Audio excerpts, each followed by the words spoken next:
que vous allez bien. Aujourd'hui, nous allons voir comment faire le billetage à la caisse sur la plateforme iSpam On Demand. Sans plus tarder, nous allons tout de suite nous connecter.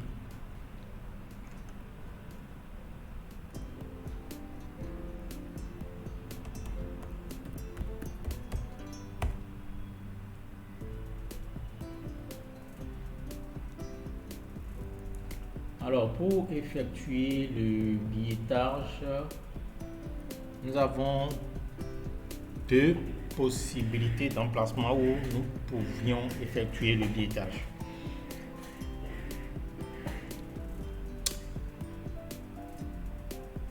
Ici, le billetage peut être effectué depuis le volet gestion des ventes et le menu vente. Une fois dans ce volet, pour effectuer le billetage à la fin de la journée, lorsque la caissière ou le caissier finit, vous venez sur ce bouton qui s'appelle Nouvelle recette. Une fois cliqué sur le bouton Nouvelle recette, vous avez cette fenêtre qui s'affiche. Et au niveau de cette fenêtre, vous aurez par défaut le nom du caissier ou de la caissière qui est connecté. Il s'affichera ici par défaut. Et la période de travail. La caissière doit mettre sa période de travail. Si c'est de 0 à 14 heures, elle doit mettre. Si c'est de 8 heures peut-être à midi, elle doit mettre sa période exactement. Et une fois la période mise, il faut cliquer sur le bouton calculer. Une fois cliqué sur le bouton calculer, vous aurez la main pour faire maintenant votre billetage à ce niveau. C'est-à-dire, vous pourriez taper le nombre de billets de 10 000 que vous avez, le nombre de billets de 5 000, etc., etc. Et une fois finalisé, vous allez cliquer tout simplement sur le bouton enregistrer pour valider votre billetage et avoir la main pour faire l'impression. Nous venons de voir ainsi le premier emplacement où on peut faire le billetage. Et dans iSpam On Demand, nous ne parlons même plus de billetage, mais nous parlons plutôt de nouvelles recettes. Alors, deuxième emplacement où on peut faire la nouvelle recette, c'est au niveau du volet comptabilité.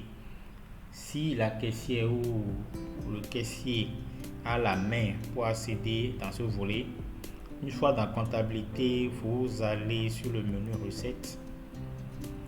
Au niveau du menu recettes, vous avez aussi un bouton qui s'appelle nouvelle recette qui vous permet d'enclencher le billetage. Alors, une fois ici, vous devrez forcément sélectionner le nom du caissier ou de la caissière, définir la période de travail et cliquer sur le bouton calculer, ce qui vous permettra d'avoir la main pour définir le nombre des billets de chaque pub.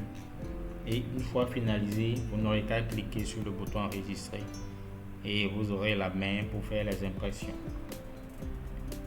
Donc voilà les deux possibilités d'emplacement qui vous est offert pour effectuer votre nouvelle recette dans iSpam On Demand.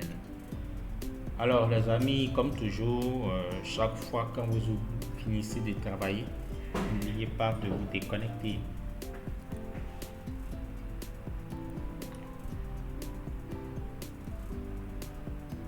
Nous espérons que vous avez bien suivi ce tuto et que vous l'avez apprécié.